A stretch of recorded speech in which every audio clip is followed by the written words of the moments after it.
Bonjour et bienvenue. Vous regardez une vidéo du blog Les Enfants à venir.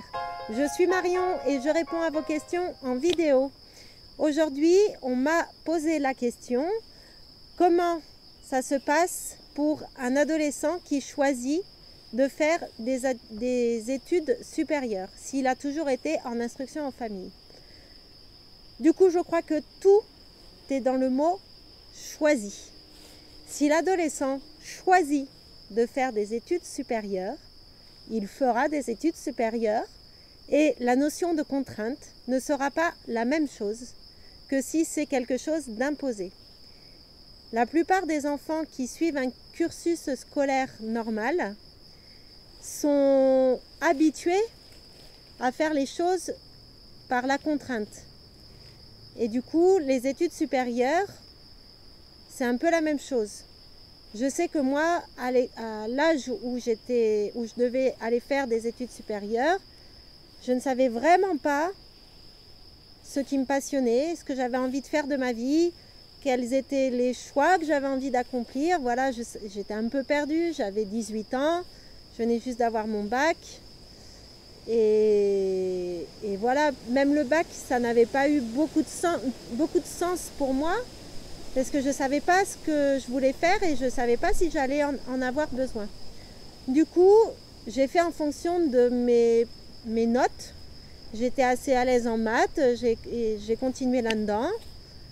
Mais voilà, ça a été très contraignant, très dur de préparer les partiels. Je me souviens, là, ces semaines entières à être enfermée, travailler, de ne pas tout comprendre, mais c'est pas grave, de travailler les automatismes pour que le jour J, j'arrive à reproduire.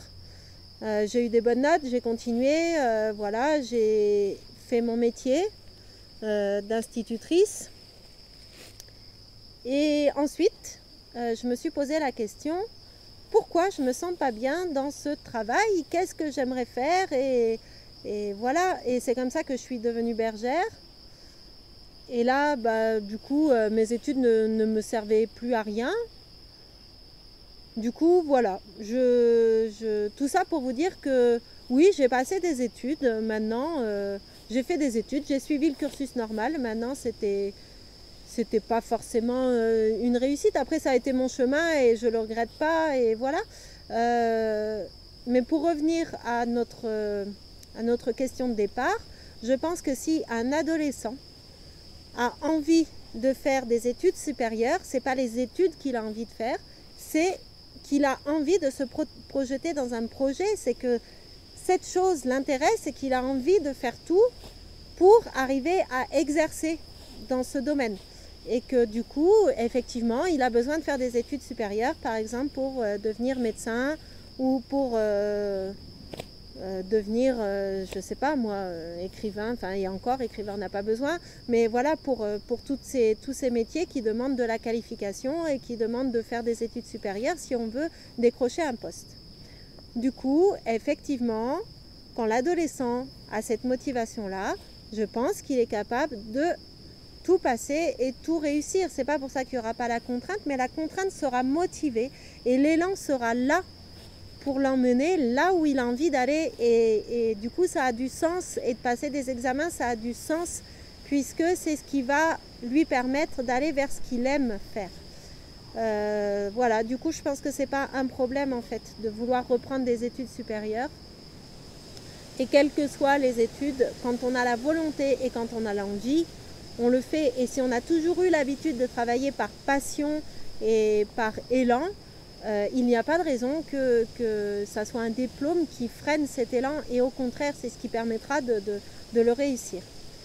Si on prend l'exemple d'un pays qui a un petit peu plus de recul par rapport à ça, c'est-à-dire les États-Unis, et si on prend l'exemple de l'unschooling ou des apprentissages informels, on se rend compte que la plupart des grandes universités, pour ne citer qu'Harvard, recherchent ces enfants qui ont été en unschooling. Ils vont même jusqu'à démarcher auprès des familles qui sont en unschooling pour leur dire que le profil de leur enfant les intéresse. Car en effet, un enfant qui demande à entrer à Harvard alors qu'il n'a jamais été à l'école, mais qu'il a toujours eu l'habitude de travailler par passion et intérêt, est presque garant d'une réussite.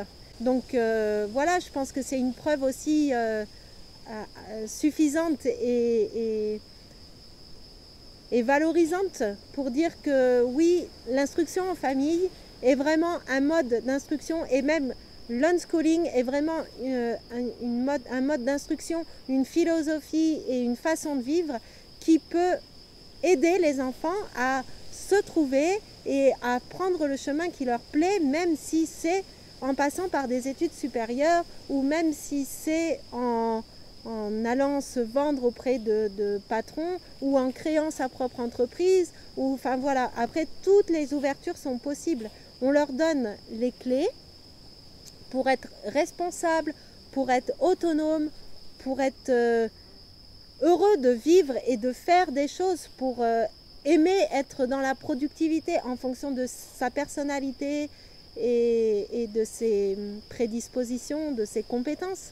Et je trouve que c'est un beau cadeau qu'on leur fait, et je comprends que ça soit des craintes qu'on puisse avoir en tant que parents, mais quand on voit la façon dont ça se passe, quand on voit la joie que ça procure, la réussite, elle est là en fait.